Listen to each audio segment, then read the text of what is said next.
Today we're 3D printing and assembling this toy which is called the Concept 2. This is made by 3D Workbench, link in the description below. All the files are free and you can go ahead and print this. And today we'll do a quick video that can act as a build guide if you want to put this together yourself, or if you're just looking for an idea on whether or not to download and print this yourself. And we'll start with these two halves, the handle and the top section as well. And all of this goes together to create one solid piece that will act as our main section to build from.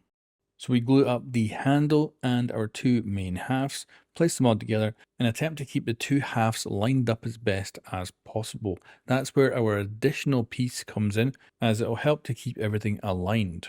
And this is by far the trickiest part of the build. I recommend having some elastic bands and stuff available, and potentially some clamps if you have them. Now the top section gets put on, and this lines up and will help to just hold things in. It goes onto a section already there, and as a result, we now have something that's a bit more solid. And at this point, we just leave this to dry and solidify, and then we can move on to attaching one extra piece. And this just goes onto the top as well. And this I'm actually going to clamp on there to make sure it's nice and secure.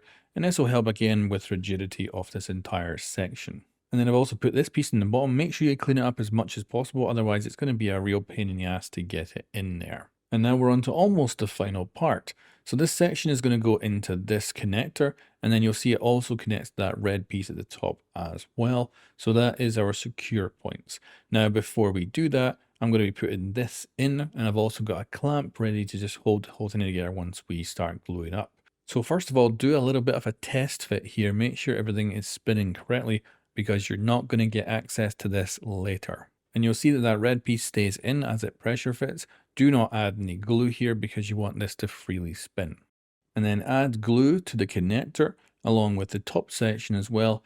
And now we want to put this whole thing together, and this is going to lock it in. And be careful at this point because you cannot undo anything here, so make sure you're ready for this section. I added bands on the top area to keep the pressure on, and then I came in with a clamp in order to keep the rest of it nicely secured up while the glue set.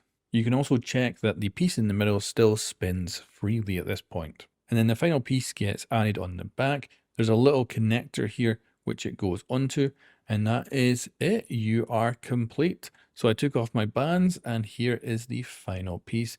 So the original design here has done an amazing job. What I like about this one is it's only a few pieces. There's not much to it, but the final piece looks sensational. And I've made many of this kind of style of toy over the years, and this one is just super simple. Now, some of the pieces are hard to print. So for instance, the front part needs a lot of support to get it out properly, but the rest is really quite easy. And I had a lot of fun making this. And I hope you enjoyed watching this build guide.